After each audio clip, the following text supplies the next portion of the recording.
Chapter है living creature exploring there characteristics. ठीक है, इसमें हम लोग ये जानेंगे जो लिविंग क्रिएचर्स जितने भी हैं अपने जितने भी यहाँ प्राणी रहते हैं उनके कैरेक्टरिस्टिक्स के बारे में इस चैप्टर में हम देखेंगे। ठीक है, इस जितने वर्ल्ड में variety of plants and animals पाए जाते हैं, जो कि ज़रूरी है जितने भी प्लांट्स एंड एनिमल्स पाए जाते हैं उनका शेप साइज सब सेम हो नहीं होता ना। ठीक है, तो जितने भी variety of plants and animals पाए जाते हैं उनका शेप साइज हैबिट्स और हैबिटेट मतलब जहाँ पे वो रहते हैं, जो उनका हैबिटेट एरिया होता है वो सबका अलग अलग होता है। ठीक है, जैसे ओक है, ओक ट्री है, ग्रास है, ये अलग अलग डिफरेंट फॉर्म होते हैं, लेकिन दोनों ही प्लांट है। ओक ट्री और ग्रास दोनों ही एक तरीके से प्लांट की ही वैरायटी है, लेकिन दोनों अलग अलग टाइप के हैं। दोनों का साइज अलग, दोनों का शेप अलग, दोनों का हैबिटेट अलग। ठीक है, और लेकिन दोनों ही प्लांट्स लाएंगे। इसी तरीके से डायनासोर है, माउस है, देखने में एक जैसे नज़र नहीं आते लेकिन दोनों ही एनिमल्स हैं।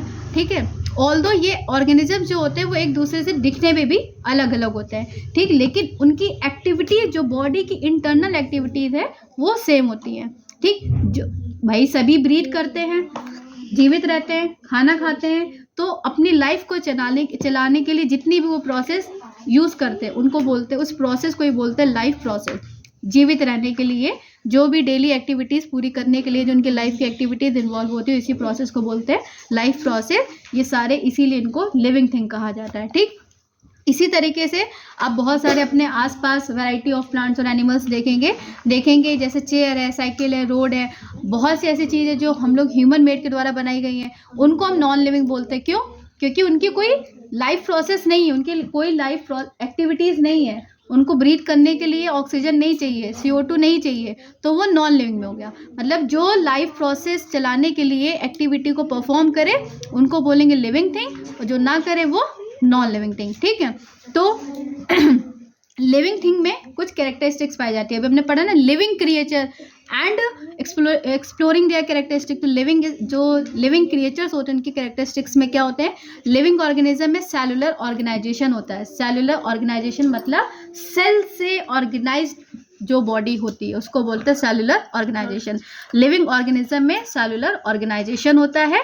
ऐसा नहीं है कि ब्रेन की सेल पैर में आ जाएगी, पैर की सेल ब्रेन में आ जाएगी, सबका एक सिस्टम होता है सेलुलर ऑर्गेनाइजेशन।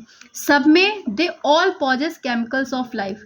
ठीक है, they all are engage in various life process. हर कोई अपनी एक लाइफ प्रोसेस में अलग अलग तरीके से इन्वॉल्व है। कुछ न्यूट्रिशन, रेस्पिरेशन, एक्सक्रीशन, रिप्रोडक्शन।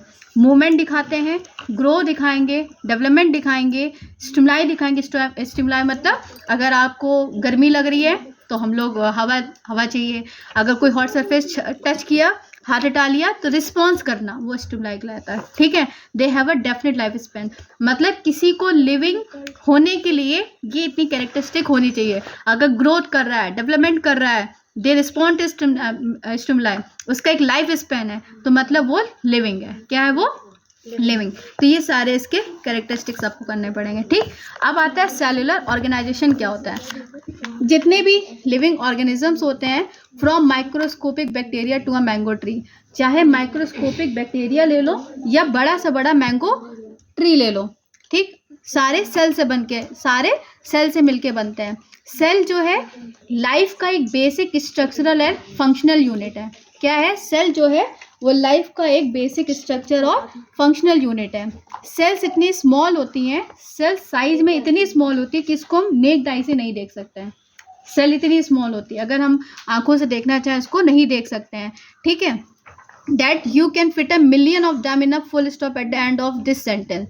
ऐसे समझ लो, मतलब अगर इतनी स्मॉल होती है हम उसको देख ही नहीं सकते, बस इतना समझ लो। ठीक, सेल्स को सिर्फ माइक्रोस्कोप के अंदर ही देखा जा सकता है, जैसे कि नेक्स्ट एक्टिविटी में भी हम आगे यहाँ पे पढ़ेंगे।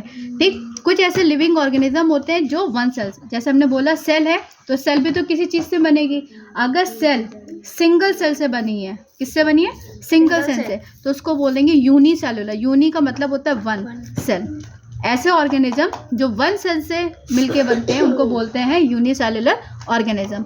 कुछ ऐसे ऑर्गेनिज्म जैसे कौन कौन से, जैसे अमीबा है, पैरामीशियम है, कैलिडोमनस है, यूग्लिना है, ये सारे यूनिसेलुलर ऑर्गेनिज्म होते हैं। ठीक, मोस्टली यूनिसेलुलर ऑर्गेनिज्म इतने छोटे होते हैं कि इनको हम नेक्ड आई से नहीं देख सकते, इसी वजह से इनको हम, इसका नेचर क्या कहते हैं, माइक्रोस्कोपिक। इनको सिर्फ माइक्रोस्कोप से देख सकते हैं, हम अपनी आंखों से नहीं देख सकते हैं। समझ आया? इसीलिए इनको सेलुलर ऑर्गेनाइजेशन कहते हैं। प्लांट सेल्स को अगर ऑब्जर्व करना है, ठीक, इसकी एक एक्टिविटी स्कूल में अगर कराई जाएगी तो बहुत अच्छी बात है। अनियन लेते हैं, ग्लास स्लाइड ले लो, कवर स्लिप ले लो, ट्यूजर लो, माइक्रोस्कोप, सेफ्रन, स्टेरन, ग्लिसरीन, वाटर एंड ट्रीटॉप। जो जैसे अनियन है, अनियन के एक स्लाइस काटो, हमने उसकी एक परत निकाली, एक इसको स्मॉल पीस ले लिया। जैसे एक ट्यूजर होता है, जैसे मान लिया एक कोई नुकीली चीज़ ली, हमने उसकी परत को पील किया। पील करने के बाद जो एक नहीं ऊपर वो परत टाइप की नज़र आती है, जो बिल्कुल ट्रांसपेरेंट होती है, झिल्ली टाइप की होती है। ठीक, उसको हमने लिया, वो ओनियन की इनर स्किन होती है। क्या होती है? इनर स्किन होती है। उसको हमने एक ग्लास स्लाइड लिया जो माइक्रोस्कोप का होता है, उसको पूरा क्लीन किया। ठीक है, उसको उसके सेंटर पर रखेंगे और ऐसे रखेंगे जो उसकी झिल्ली होगी ना, बिल्कुल ट्रांसपेरेंट होती है, बिल्कुल लाइक अ पॉलीथिन। ठीक है, वो उसको ना ही फोल्ड होना चाहिए ना ही कर्ल्ड अप होना। उसमें थोड़ा सा ड्रॉप ऑफ वाटर डाल देंगे। ठीक, उसमें एक लैब में सैफरिन एक कंपाउंड होता है, उसमें उसका डालेंगे, थोड़ा सा ग्लिसरीन का ड्रॉप डालेंगे। ठीक है, फिर उसको क्या नाम है, place a cover slip on the peel. ठीक, इस तरीके से उसको ऐसे कवर कर देंगे कि उसमें एयर बबल्स नहीं होने चाहिए। फिर उसको हम वहाँ पे माइक्रोस्कोप में देखेंगे जाके, इस तरीके से उसका स्ट्रक्चर नज़र आता है। अगर इसको और क्लियरिफाई करना है तो यूट्यूब में कोई भी इसका अनियन पील का देखना, स्कूल में इसको दिखाया जाता है, ऐसे जनरली समझ नहीं आएगा। ठीक, अब आता है ऐसे ऑर्गेनिज्म, जैसे हमने पढ़ा जो सिंगल सेल से बनता है उसको बोलते हैं यूनिसेलुलर, जो बहुत सारे सेल से मिलके बनता है उसको बोलते हैं मल्टीसेलुलर। जैसे एंड्स है, हाउस फ्लाइज हैं, लिजॉर्ड्स हैं, मतलब हम लोग क्या है, मल्टी, ह्यूमन भी तो मल्टी सेलुलर है ना, हम लोग सिंगल सेल से तो नहीं बने हैं, बहुत सारी सेल्स हमारी बॉडी में पाई जाती हैं, इसी वजह से हम लोग मल्टी सेलुलर ऑर्गेनिजम्स कहलाते हैं। ठीक, न्यूट्रिशन क्या होता है, जितने भी लिविंग ऑर्गेनिजम्स हैं सबको फूड चाहिए सर्वाइव करने के लिए। जो ग्रीन प्लांट्स होते हैं वो अपना खाना कैसे बनाते हैं, by the process of photosynthesis. ठीक है, एनिमल्स खुद से खाना नहीं बना सकते हैं। एनिमल्स खुद से खाना बनाते हैं? नहीं बना सकते हैं। हम लोग प्लांट्स के ऊपर डिपेंडेंट हैं, एनिमल्स के ऊपर डिपेंडेंट है। ह्यूमंस भी अपना खाना खुद से ही बनाते हैं। खुद से खाना बनाने का मतलब ये नहीं किचन में खाना बनाना, खुद से खाना बनाने का मतलब है प्रोड्यूस करना। ठीक है, तो प्लांट्स अपना खाना खुद से बनाते हैं, जबकि एनिमल्स एंड ह्यूमंस खुद से खाना नहीं बनाते हैं। प्लांट्स एंड एनिमल्स उस एनर्जी को यूज़ करते हैं from the food to carry out a number of activities. हम लोग भी जो भी प्लांट से चीज़ें बनती हैं, जैसे दाल वगैरह, क्रॉप्स वगैरह, सब हम लोग जनरली उसी से ही पाते हैं। हम लोग उसको खाते हैं तो हमारी बॉडी को एनर्जी मिलती है, हमारी ग्रोथ बढ़ती है, मेंटेनेंस होता है। जो भी हमारा इंजर्ड पार्ट होता है वो ऑलरेडी जब इन चीज़ों को हम इनहेल करते हैं तो हमारी बॉडी रिपेयर हो जाती है। Mango seed requires a lot of energy to grow into a large mango tree. इसी तरीके से जो मैंगो सीड है, उसको मैंगो सीड से मैंगो ट्री बनने के लिए उसको लॉट ऑफ न्यूट्रिशन चाहिए होता है, लॉट ऑफ एनर्जी चाहिए होती है। ये एनर्जी उसको कौन प्रोवाइड कराता है? न्यूट्रिशन प्रोवाइड कराता है। क्या करते हैं? न्यूट्रिशन। जैसे हम लोग डॉक्टर कहते हैं ना कि अगर किसी की बॉडी में ग्रोथ नहीं कहते, इसके अंदर न्यूट्रिशन की कमी है। न्यूट्रिशन मतलब बॉडी की एनर्जी में उसको मदद करता है, बॉडी की ग्रोथ में मदद करता है। ठीक है, नेक्स्ट टॉपिक है रेस्पिरेशन। रेस्पिरेशन क्या है? किसी भी लिविंग ऑर्गेनिज्म का की फीचर होता है। ये 2 स्टेजेस में पाया जाता है। पहला होता है इंटरनल रेस्पिरेशन, दूसरा होता है एक्सटर्नल रेस्पिरेशन। 2 टाइप के रेस्पिरेशन पाया जाता है। Exchange of gases between the environment and the body, मतलब गैसेस का एक्सचेंज डायरेक्ट एनवायरनमेंट से बॉडी पे या बॉडी से एनवायरनमेंट में होता है, उसको बोलते हैं एक्सटर्नल। बाहर हो रहा है ना, एक्सटर्नल मतलब बाहर। ठीक है, at this stage oxygen is taken in and carbon dioxide is given out. हम लोग ऑक्सीजन अंदर ले लेते हैं और CO2 निकाल लेते हैं। तो इस टाइप का रेस्पिरेशन एक्सटर्नल रेस्पिरेशन कहलाता है और इसी को हम ब्रीदिंग कहते हैं। क्या कहते हैं इसको? ब्रीदिंग कहते हैं। इंटरनल रेस्पिरेशन क्या होता है? इंटरनल रेस्पिरेशन को हम सेलुलर रेस्पिरेशन कहते हैं। जैसे एक्सटर्नल में अंदर हो रहा था, उसी तरीके एक्सटर्नल में बाहर हो रहा था, उसी तरीके से इंटरनल में अंदर की तरफ होगा। ठीक है, it is the break down of food within the cells to release energy. जो भी हमने फूड खाते हैं, जो भी फूड खाते हैं वो एक कॉम्प्लेक्स कंपाउंड होता है। बॉडी में जाके वो सिंपलर फॉर्म में टूट जाता है। ठीक है। तो फूड का ब्रेक डाउन होता है तब हमारी बॉडी को एनर्जी मिलती है। The oxygen is that is taken in during breathing breaks down the food to produce energy. जो एनर्जी हम लोगों ने ऑक्सीजन अपनी बॉडी में ली है ना, वो ऑक्सीजन क्या करेगी, जो हमने फूड खाया उसको ब्रेक डाउन में मदद करेगी और हमारी बॉडी को एनर्जी देने में मदद करेगी। ठीक, ये जो एनर्जी होती है, जो हमको एनर्जी मिली, बार बार एनर्जी वर्ड यूज कर रहे हैं तो जाहिर सी बात है वेरियस एक्टिविटीज में हमको मदद करेगी। इस प्रोसेस पे कार्बन डाइऑक्साइड निकल जाता है बॉडी से। ठीक है, तो हमने क्या बताया, इंटरनल में CO2 बाहर निकलता है, एक्सटर्नल में भी यही पढ़ा था, इंटरनल में भी यही पढ़ा। ठीक, इंटरनल रेस्पिरेशन जो होता है वो सारे लिविंग ऑर्गेनिज्म में कॉमन ही पाया जाता है। ठीक, however the mechanism of external respiration is different in different animal. लेकिन इंटरनल रेस्पिरेशन तो हर किसी की बॉडी में सेम होगा, चाहे प्लांट्स हो चाहे एनिमल्स हो। लेकिन जो एक्सटर्नल रेस्पिरेशन की जो मैकेनिज्म होती है अलग अलग एनिमल्स में अलग अलग प्रकार से पाई जाती है। जैसे plants breathe through the pores present on the leaf. जो प्लांट्स होते हैं उनकी ब्रीदिंग कहाँ से होती है, उनके कोई माउथ तो होता नहीं है, उनके पोर्स होते हैं, स्टोमेटा। ठीक है, वो स्टोमेटा उनको मदद करते हैं। जबकि फिश के गिल्स होते हैं जो उनको ब्रीथ करने में मदद करते हैं। फिश क्या करती है, fish use the oxygen that is dissolve in water. Fish को ऑक्सीजन कैसे मिलती है, क्योंकि वाटर में ऑलरेडी H2O है, तो वो डिजॉल्व वाटर में ऑक्सीजन लेती है। ठीक, and give out CO2 into the water. और क्या करेगा, give out carbon dioxide out into the water. Amphibian जैसे फ्रॉग और सैलामेंडर, ये अपने लंग्स को यूज करते हैं। देखो, सबको ऑक्सीजन लेने का अलग अलग तरीका है। क्या बताया, प्लांट्स कैसे ब्रीथ करते हैं, स्टोमेटा। फिश कैसे यूज करते हैं, गिल्स यूज करते हैं। एम्फीबियंस कैसे, फ्रॉग्स और सैलामेंडर अपने लंग्स को यूज़ करते हैं, मॉइस्ट स्किन को यूज़ करते हैं ब्रीथ करने के लिए। अर्थवॉर्म कैसे यूज़ करते हैं, वो सॉइल में रहते हैं और वो अपनी स्किन के थ्रू से मदद करते हैं। इंसेक्ट क्या करते हैं, इनके अंदर भी स्पेशल ओपनिंग होती है, इनको स्पैरिकल्स बोलते हैं। ठीक, पहले पढ़ चुके हैं। ठीक है, स्पैरिकल्स क्या होते हैं, उनकी बॉडीज़ में साइड्स में पाए जाते हैं, उससे रेस्पिरेशन करते हैं। Crocodile, alligator, cows, dog, human being, हम लोग अपने लंग्स के करते हैं। तो ये सारे जो रेस्पिरेशन है ये कहलाएंगे कौन सा, एक्सटर्नल रेस्पिरेशन। और जो इंटरनल रेस्पिरेशन हमने बताया सबकी बॉडी में सेम होगा, लेकिन एक्सटर्नल रेस्पिरेशन की प्रोसेस अलग अलग वेरी करता है। लोगों ने कल पढ़ा था न्यूट्रिशन रेस्पिरेशन। इसका सबसे बेस्ट एग्जांपल दिया था कि जैसे कार है, उस कार को अगर हमको चलाना है तो हमको उसको फ्यूल देना पड़ेगा। ठीक, फ्यूल मतलब उसको एक एनर्जी प्रोवाइड करानी पड़ेगी। तो जो ये फ्यूल प्रोवाइड करना पड़ेगा वो क्या कहलाता है, हमारा न्यूट्रिशन प्रोसेस कहलाता है। क्या कहलाता है, न्यूट्रिशन। अब उसने जो एनर्जी प्रोवाइड करा दी है, उस एनर्जी को कहाँ तक पहुँचाना पड़ेगा, उसको इंजन तक पहुँचाना पड़ेगा। इंजन किसकी तरह काम करता है, रेस्पिरेशन की तरह काम करता है। किसकी तरह करता है, रेस्पिरेशन की तरह काम करता है। अब जो भी इसने फ्यूल को यूटिलाइज किया, तो जो कार का धुआं होता है बाहर की तरफ जाता है, तो जो एयर बाहर निकलती है उसको एज ए एग्जाम्पल की तरह समझो एक्सक्रीशन। ठीक, 3 प्रोसेस, न्यूट्रिशन, रेस्पिरेशन, एक्सक्रीशन। तो एक्सक्रीशन में मतलब हम लोग जो भी पढ़ेंगे ये लिविंग बींग की ऐसी कॉमन कैरेक्टरिस्टिक्स है, कॉमन कैरेक्टरिस्टिक हो गई होगा। अगर वो लिविंग बींग है तो उसमें एक्सक्रीशन हो गई होगा। ठीक, large number of waste material जो होते हैं वो एनिमल बॉडी से प्रोड्यूस होते हैं बाय डिफरेंट प्रोसेस। ठीक है, और जैसे कि डाइजेशन एंड रेस्पिरेशन। ये जो वेस्ट मटेरियल्स होते हैं ये हमारी बॉडी के लिए यूजफुल नहीं होते, इसी वजह से बॉडी से निकलना उसका ज़रूरी होता है। अगर ये हमारी बॉडी में एक्यूमुलेट हो जाते, if allowed to accumulate in the body may become toxic. अगर ये हमारी बॉडी से हार्मफुल वेस्ट हमारी बॉडी से नहीं निकलेंगे, अगर ये बॉडी में एक्यूमुलेट होते जाएंगे तो हमारे लिए टॉक्सिक हो जाएगा। ठीक, इसीलिए इसको बॉडी से टाइम टू टाइम रिमूव होना ज़रूरी होता है।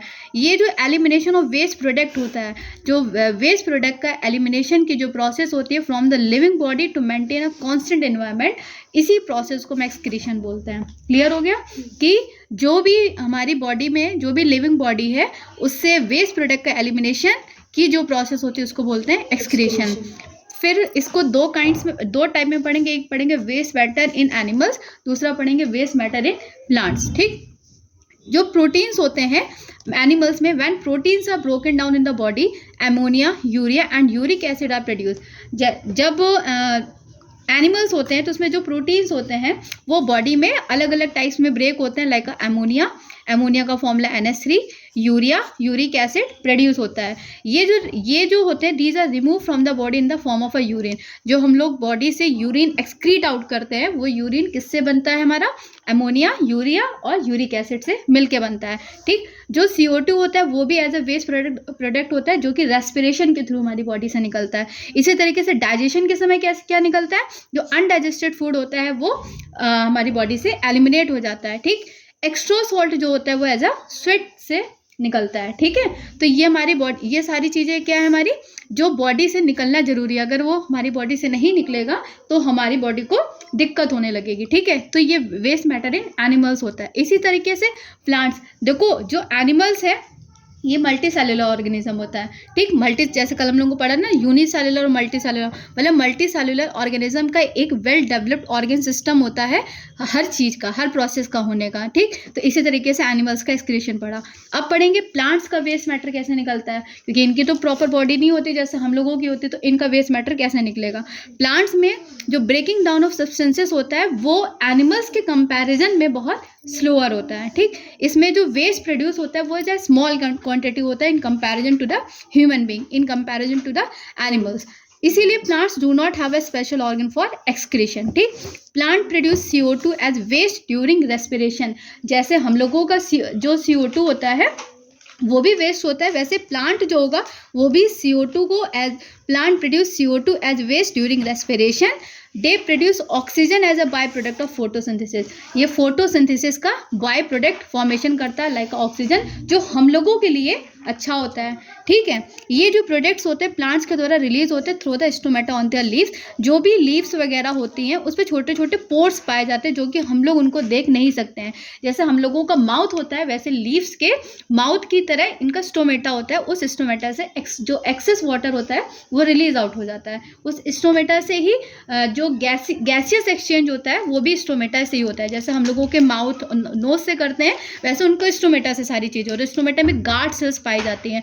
वो गार्ड सेल इस तरीके से होती हैं, जब ओपनिंग होता है तो गैस अंदर चली जाती है, जब क्लोज हो जाता है गैस बाहर आ जाती है। ठीक है, ट्रांसपिरेशन में plant can get rid of excess water. इसी तरीके से जब हम प्लांट को बहुत एक्सेस वाटर में दे देते हैं, जैसे हम लोग जब बहुत ज़्यादा पानी ले लेते हैं, ऐसे यूरिन हम लोग एक्सक्रीट आउट करते हैं, तो इसी तरीके से अगर प्लांट्स को बहुत ज़्यादा एक्सेस अमाउंट में वाटर देते हैं जो उनके लिए यूटिलाइज नहीं होता है, वो ट्रांसपिरेशन की प्रोसेस से वाटर को बॉडी से रिमूव करते हैं। ठीक, उस प्रोसेस को ट्रांसपिरेशन कहते हैं।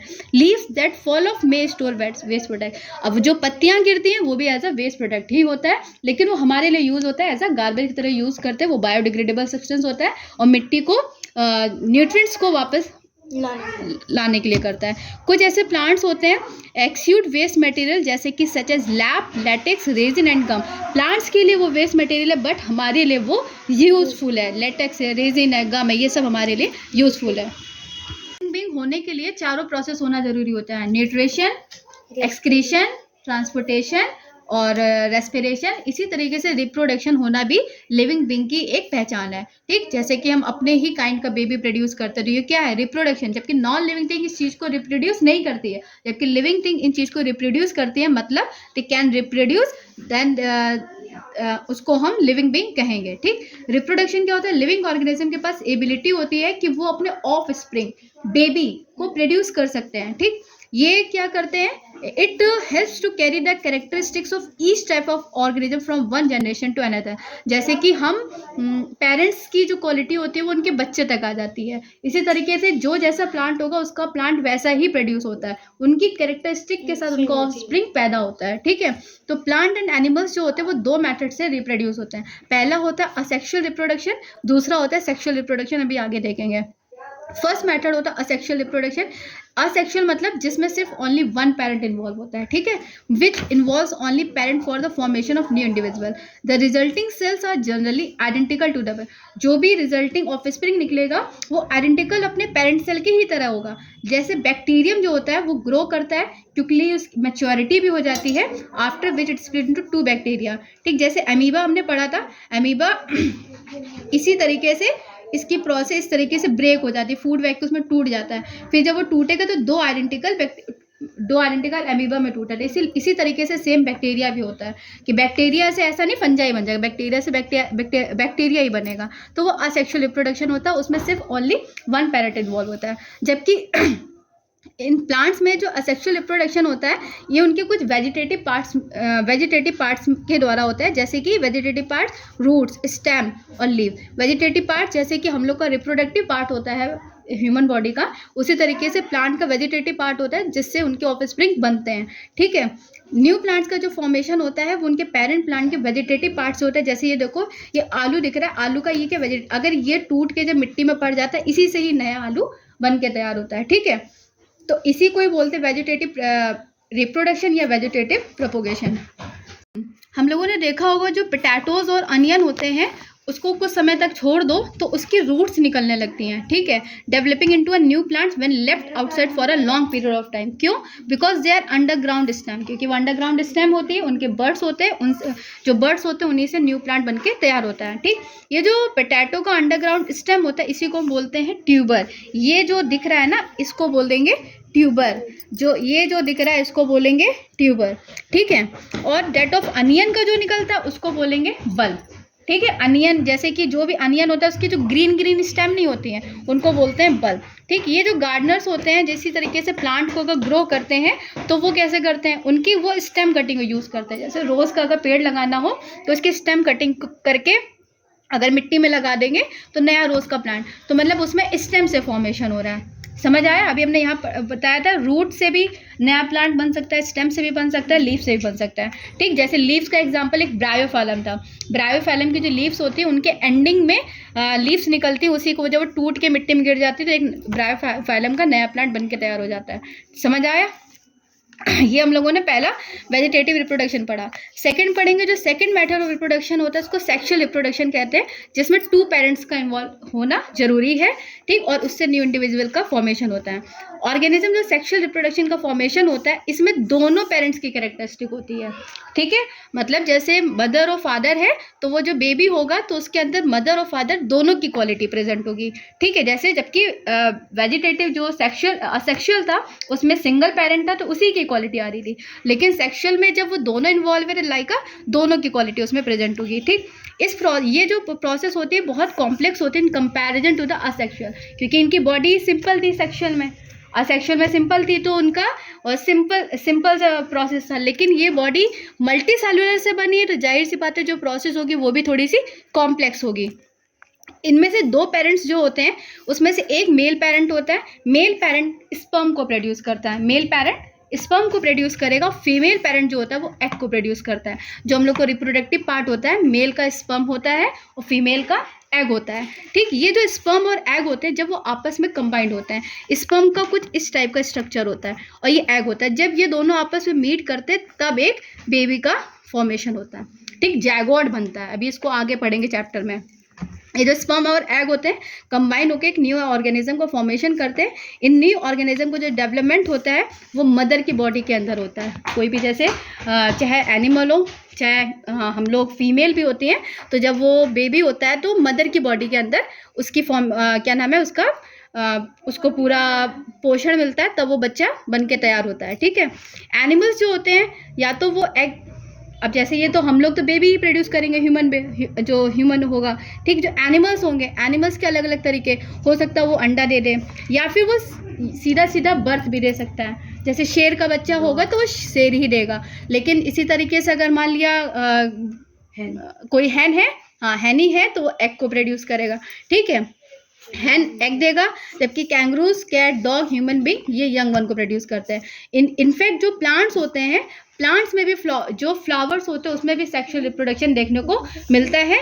ये सीड को प्रोड्यूस करते हैं, वो जो सीड होता है वो न्यू प्लांट में फॉर्मेशन होता है। अब आता है मूवमेंट। हमने कई ऐसे एनिमल्स, बर्ड्स और इंसेक्ट का मूवमेंट देखा होगा जो कि फूड के टर्म्स में या शेल्टर की सर्च में एक जगह से दूसरी जगह मूव करते हैं। ठीक, शो मूवमेंट। इसी तरीके से जो प्लांट्स होते हैं वो मूवमेंट शो करते हैं। अब प्लांट्स तो अपनी जगह से एक जगह से दूसरी जगह तो नहीं शो चलेंगे। ठीक, एल्गी सच एज कैलिडोमनस और स्पैरोगैरा, ये वाटर में मूव करते हैं, मतलब इनका स्ट्रक्चर पूरा पूरा मूव करता है।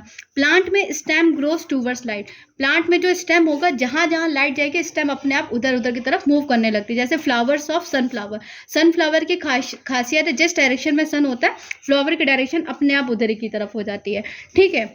ये अपने डायरेक्शन को चेंज कर लेती है, जहाँ पे सन होगा उसको फेस करता है।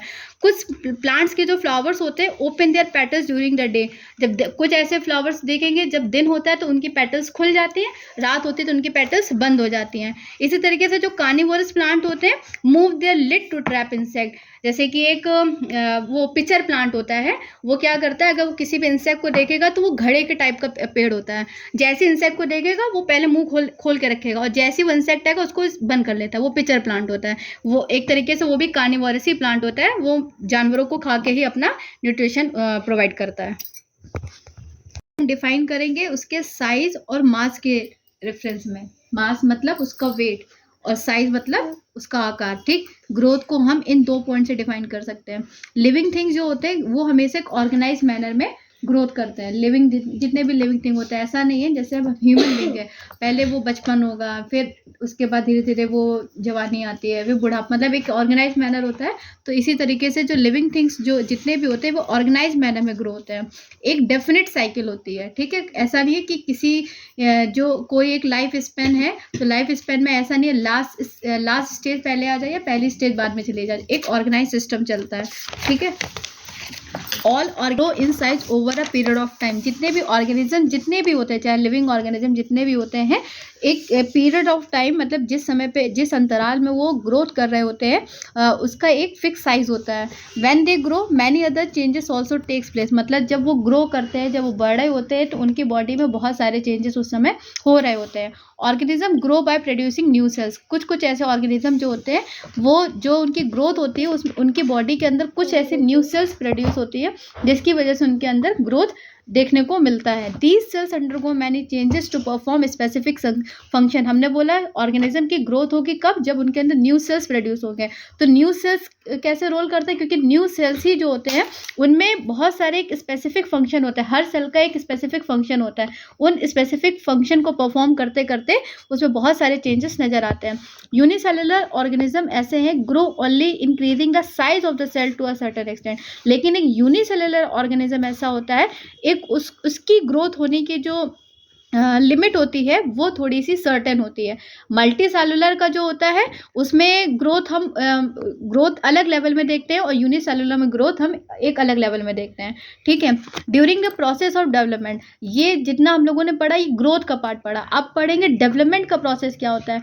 जब डेवलपमेंट की प्रोसेस होती है तो ऑर्गेनिज्म के parts of the organism form shape, जो ऑर्गेनिज्म है उसके जो पार्ट्स होते हैं वो शेप लेना शुरू करते हैं, उसको बोलते हैं डेवलपमेंट। जैसे हम लोग का जन्म हो गया, ठीक, जन्म होने के बाद बच्चा जब छोटा होता है धीरे धीरे उसके पैर बढ़ते हैं तो वो डेवलपमेंट में आ जाएगा, किस में आ जाएगा, डेवलपमेंट में आ जाएगा, ठीक। फिर वो धीरे धीरे मैच्योर होगा, उनके जो फंक्शन होंगे उनके वो जो भी फंक्शन परफॉर्म करते हैं वो अपने रोल के हिसाब से प्ले करते हैं। तो ये सारी स्टेजेस डेवलपमेंट में आती है।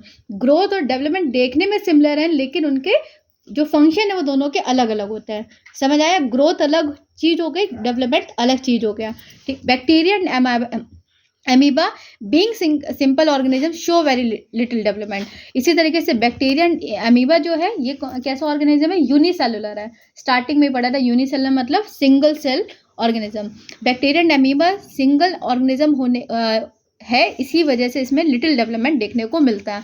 जबकि कई ऐसे मोर कॉम्प्लेक्स ऑर्गेनिज्म जैसे कि ह्यूमन बीइंग है, हॉर्स है, banyan tree है, there is much more development which is complicated process takes many year. छोटे से बड़े तक होने में काफ़ी साल लग जाते हैं ना, तो वो क्या होता है, ये थोड़ी सी जो डेवलपमेंट की प्रोसेस है थोड़ी सी कॉम्प्लिकेटेड होती है और काफ़ी साल डेवलपमेंट का डिफरेंस तरीके से डिफरेंशिएट के फॉर्म में हम कंप्लीट। मॉस्किटो की लाइफ साइकिल हम 4 डिफरेंट स्टेजेस में पढ़ेंगे, क्लास 5th में भी पढ़ चुके हैं, फिर से पढ़ेंगे, ठीक है। पहला है एग, दूसरा है लार्वा, 3rd स्टेज है प्यूपा, 4th स्टेज है एडल्ट।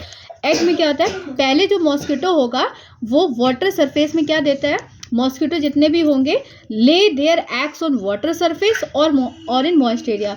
हमेशा जो मॉस्किटो होता है वो अपना अंडा या तो मॉइस्ट एरिया में देगा या फिर ऐसी जगह देगा जहाँ पे थोड़ा वाटर, तभी कहते हैं ना बरसात के समय मच्छर ज़्यादा क्रिएट हो जाते हैं, क्यों? क्योंकि वाटर उस समय वाटर लॉट अमाउंट में होता है, इसीलिए।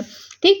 एग्स जो होते हैं are usually laid in cluster, मतलब मॉस्किटो के जो अंडे होते हैं वो गिने चुने नहीं होते, हमेशा ग्रुप में होते हैं, क्लस्टर में होते हैं, और singly can hatch with in a few days, और कुछ समय के बाद उससे हैच बाहर मतलब टूटना, ठीक है, निकल के तैयार होता है। Larva once the egg hatch, एक बार अंडा टूट जाता है तो larva also known as wriggler, इसको लार्वा को हम व्रिगलर भी कहते हैं। पहला हमने जैसे मान लिया फर्स्ट स्टेज थी, सेकेंड स्टेज, ठीक। जब एक बार एग टूटा तो लार्वा उससे निकला, उसको बोलेंगे व्रिगलर, ठीक है। फिर वो पानी में रहते हैं, they feed on micro organism, खाते क्या है, अब वो टूट गया है तो उसको कुछ ग्रोथ के लिए उसको कुछ चाहिए, तो क्या करेगा, जो छोटे छोटे कीड़े होते हैं, माइक्रो ऑर्गेनिज्म होते हैं, उनको खाते हैं। जितने भी ऑर्गेनिक मैटर होते हैं, ऑर्गेनिक मैटर जैसे कि लीव्स हो गई, या ऐसी चीज़ें जो ज़मीन में डिकम्पोज हो जाती है, ऑर्गेनिक चीज़ें होती हैं, उसको खाते रहते, उससे उनकी ग्रोथ होती है। Larva have a segmented body, segmented मतलब जब उसको हाफ करोगे तो ये वाला पार्ट इसकी तरह होगा, इधर से 20 से हाफ करो, मतलब सेगमेंटेड, मतलब जैसे हम लोग का ह्यूमन पार्ट होता है कि ये वाला लेफ्ट पार्ट राइट के बिल्कुल इक्वली होता है, ठीक है, मतलब 98% सिमिलर ही होता है।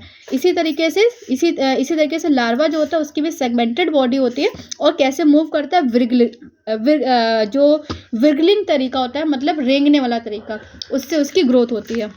उसके बाद थर्ड स्टेज आती है प्यूपा, जब वो ग्रोथ करने लगता है तो लार्वा ट्रांसफॉर्म इनटू प्यूपा, जो लार्वा होता है वो प्यूपा में कन्वर्ट हो जाता है, जिसको टम्बलर कहते हैं। क्या बोलते हैं?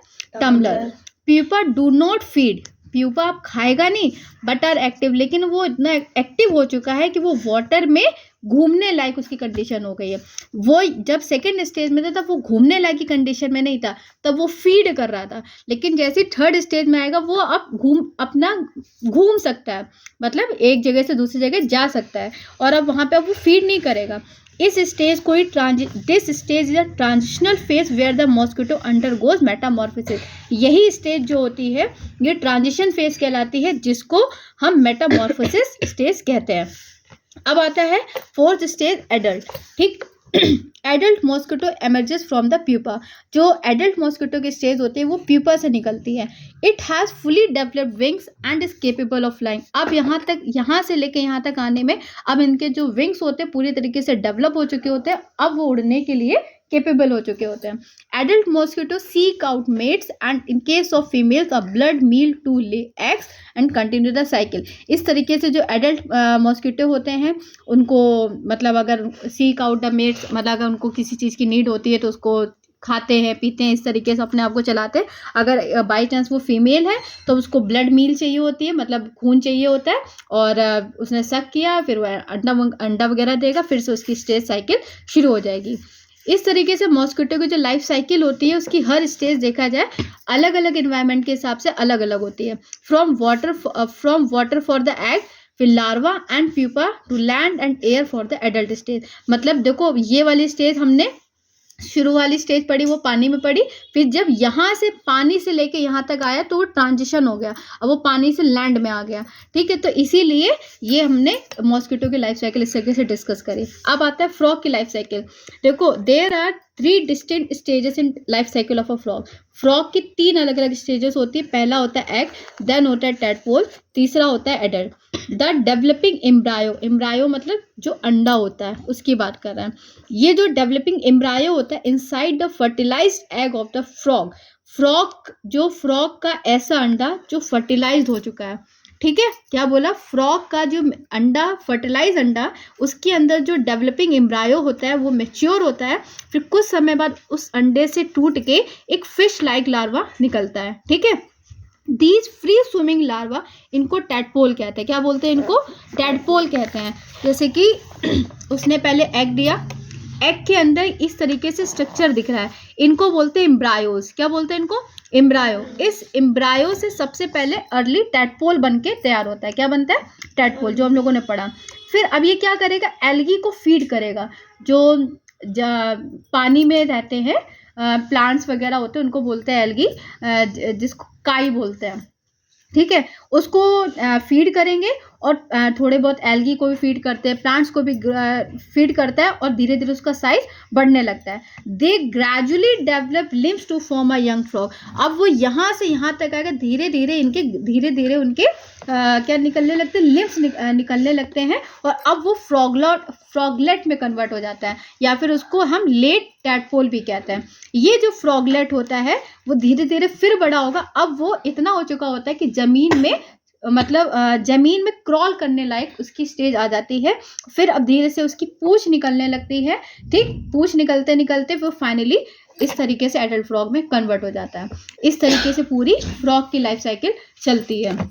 The biological process by which a larva transform into an adult, मतलब ये जो पूरी बायोलॉजिकल प्रोसेस चल रही है, लार्वा से एडल्ट फ्रॉग में कन्वर्ट होने की जो प्रोसेस होती है, उसमें सेल की ग्रोथ होती है, उसमें बहुत सारे इंपॉर्टेंट चेंजेस देखने को मिलते हैं। इसी प्रोसेस को मेटामॉर्फोसिस कहते हैं। जैसे मॉस्किटो की ट्रांजिशन पढ़ा, उसको भी मेटामॉर्फोसिस बोलते हैं और इसको भी मेटामॉर्फोसिस कहते हैं।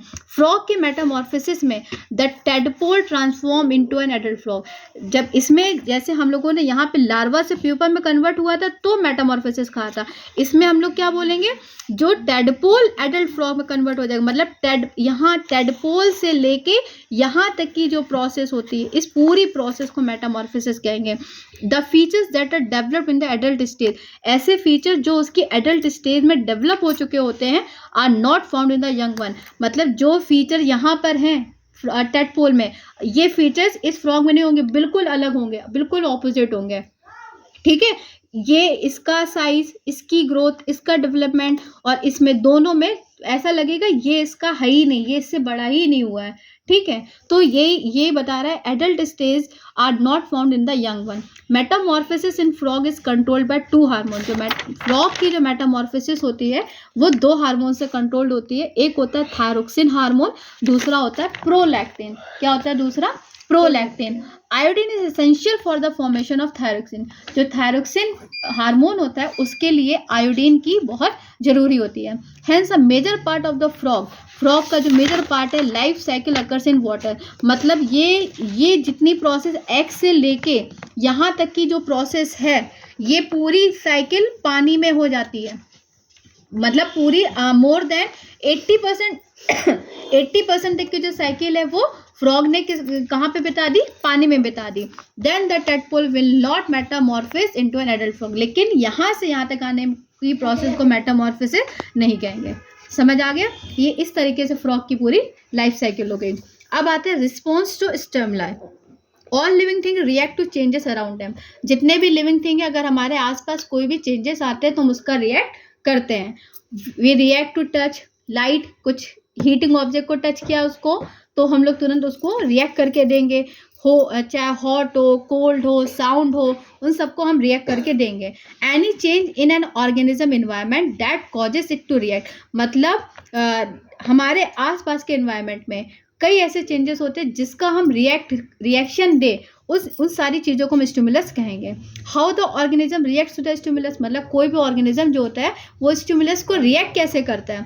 Brings about a change in its behaviour, इसी को रिस्पॉन्स, मतलब हमने रिएक्ट करने के बाद जो उसका रिस्पॉन्स आया उसी को बोलते हैं हम रिस्पॉन्स। जैसे if a dog is feeling cold it will move to a warmer place, तो इसने क्या किया, पहले उसने फील कोल्ड किया तो वो स्टिमुलस, लेकिन वो फील कोल्ड करने के बाद वो वार्म प्लेस में चला गया, दिस इज कॉल्ड रिस्पॉन्स। समझ आया? जो फील करेगा वो कहलाएगा स्टिमुलस, और जो रिस्पॉन्स, जो उसके बाद उसने उत्तर दिया तो उसको बोलेंगे response. Hence the stimulus is the cold and the response is moving to the warmer place. Clear? Plants to respond to their environment, इसी तरीके से जो प्लांट्स होते हैं वो भी अपने इन्वायरमेंट को रिस्पॉन्ड करते हैं। The movement of plants in the direction of stimulus, ठीक, जैसे कि कल हमने सनफ्लावर का एक एग्जांपल दिया था, जैसे जैसे सन की डायरेक्शन होती है वो फ्लावर अपनी वैसे वैसे मूवमेंट करता है, ठीक। तो सन की रोशनी पड़ी, डेट इज स्टिमुलस, और फ्लावर वो डायरेक्शन मूवमेंट कर रहा है, that is called a response, ठीक है। A plant bends towards sunlight or light source. This movement of plant is called phototropism. क्योंकि तो फोटो मतलब होता है लाइट। क्या होता है?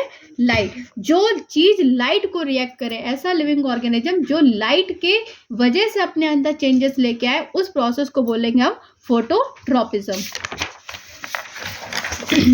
Roots grow towards the soil, this is called geotropism. अब जो रूट्स होती हैं, कभी ऐसा नहीं है कि रूट्स, कई ऐसे पेड़ देखने को मिलेंगे जो रूट्स ऊपर की तरफ भी उगती है, लेकिन जब रूट्स सॉइल की तरफ होंगे तो उसको बोलेंगे जियोट्रॉपिज्म। जियो मतलब ही होता है मिट्टी, ठीक। The leaves of the touch me not, छुई मुई, ठीक है। व्हेन समवन टचेस देम, तो उसमें मूवमेंट देखने को मिलता है, तो उसको बोलेंगे नेस्टिसिज्म, क्योंकि वो हम लोगों ने उसको छूने। Some flowers bloom during the day, कुछ फ्लावर्स होते हैं दिन के समय खिल जाते हैं, रात के समय मुरझा जाते हैं, ठीक। तो इसी तरीके से स्टिमुलस और रिस्पॉन्स का हम उसमें देख सकते हैं। Rabbit is scared so it runs away, वो डरा, स्टिमुलस, भागा, response. You are thirsty, stimulus, so you drink water, response. इस तरीके से इसके क्वेश्चन आ सकते हैं कि इसमें स्टिमुलस और रिस्पॉन्स को आप आइडेंटिफाई करो, ठीक। अब आता है डेफिनेट लाइफ स्पैन। देखो, हर एक लिविंग ऑर्गेनिज्म का जो लाइफ स्पैन होता है, जीवन का अंतराल होता है, वो एक डेफिनेट होता है। हर किसी की एज अनंत नहीं होती, एक एज हम लोग की लिमिट टाइम में होती है। लाइफ स्पैन क्या होता है? ये पीरियड ऑफ टाइम होता है जिसमें मतलब कोई भी ऑर्गेनिज्म जीवित रहने के लिए जो एक्सपेक्टेड टाइम होता है उसकी बात करते हैं। Different organisms have different life span, ठीक। जैसे कुछ बैक्टीरिया एंड इंसेक्ट्स होते हैं सिर्फ कुछ घंटे या कुछ मिनट के लिए जीवित रहते हैं, ठीक। In this time they perform all their, मतलब वो सोचो कुछ मिनट कुछ घंटे में ही अपनी सारी लाइफ की एक्टिविटीज जो होती है वो सब परफॉर्म कर लेते हैं। इसी तरीके से लिविंग बींग्स जो होते हैं कई साल रहते हैं, ठीक। फॉर एग्जाम्पल एलिफेंट का लाइफ स्पैन 70 ईयर्स होता है, ह्यूमन का लगभग 100 साल होता है, लेकिन धीरे धीरे हम लोग का भी लाइफ स्पैन धीरे धीरे घटता जा रहा है। लेकिन जो वाकई में जिनकी खिलाई पिलाई बहुत अच्छी, वो अभी भी 100 साल से भी ज़्यादा जीते हैं, ठीक है। द ब्रिसिल कोन पाइन ट्री, जो ये पाइन ट्री है, इसका अभी तक सारे पेड़ों में से सबसे लॉन्गेस्ट लाइफ स्पैन माना गया है। It can live for about 5500 years, 5500 साल ये पेड़ रह सकता है, ठीक। Every organism eventually dies at the end of its cycle, मतलब इतने में तो पूरी धरती की काया पलट जाए, इतना पुराना पेड़ होता है। 5500 साल, मतलब ये लगभग मान लो चारों युगों को मिला के रह सकता है, ठीक। अब आता है organisms on the boundary of living and non living thing. Living and non living की बाउंड्री में कुछ ऑर्गेनिजम्स के पढ़ेंगे। वायरसेस जो होते हैं उनको पैक्यूलर ऑर्गेनिजम्स कहते हैं, that show characteristics of both living and non living. Viruses एक ऐसे ऑर्गेनिज्म होते हैं जो लिविंग और नॉन लिविंग दोनों के कैरेक्टरिस्टिक को शो करते हैं। Viruses grow and multiply only when they enter a living cell. हमेशा ग्रो एंड मल्टीप्लाई, मतलब 1 का 2, 2 का 4, 4 का 16, 16 का 32, 32 का 68, इस तरीके से होता जाता है, मतलब जस्ट डबल, ठीक है। तो outside a living cell they are like non, और जब तक वो लिविंग सेल के अंदर नहीं है तब तक नॉन लिविंग है, लेकिन वो जैसे ही बॉडी के अंदर गया लिविंग, वो तुरंत क्या हो जाएगा, उसको भी जान मिल जाएगी, क्योंकि जैसे हमारी बॉडी के अंदर के उसको खाना पीना मिला, बस वो तंदुरुस्त हो गया, बढ़िया तरीके से उसने बढ़ना शुरू कर दिया। Viruses can cause chicken pox, measles, flu and many other diseases in human being, ठीक। जैसे कोरोना वायरस, हेपेटाइटिस, ये सारे क्या हैं, इन सब के नाम के आगे हमने वायरस लिखा है। मतलब अगर एक बार ये बॉडी के अंदर एंटर कर गए, जब तक वो आदमी मर नहीं जाएगा तब तक उसको वो खाते ही रहेंगे, जब तक उसको प्रॉपर ट्रीटमेंट नहीं मिल जाता तब तक ये वायरस खत्म नहीं होता है। कुछ ऐसे वायरसेस जो होते हैं can live for a while on a door knob, mobile phone, remote, keyboard और table, so remember to wash your hand regularly. इसी तरीके से कई ऐसे वायरसेस होते हैं जो मतलब छोटी छोटी जगह पे स्टिक होते हैं, इसी वजह से कहते हैं हम लोग को हाथ प्रॉपर धुलते रहने चाहिए, क्योंकि कोई भी आया हो सकता है वो अपने साथ उसने स्नीज किया हो, कफ किया हो, उसके बैक्टीरिया जो वायरस निकले हैं वो स्टिक हो गए, फिर हमने उसी चीज़ को टच किया, फिर कर लिया, इसीलिए wash hand properly. Swine flu एक ऐसा इन्फेक्शन है जो वायरस के द्वारा होता है। The name of the virus is H1N1।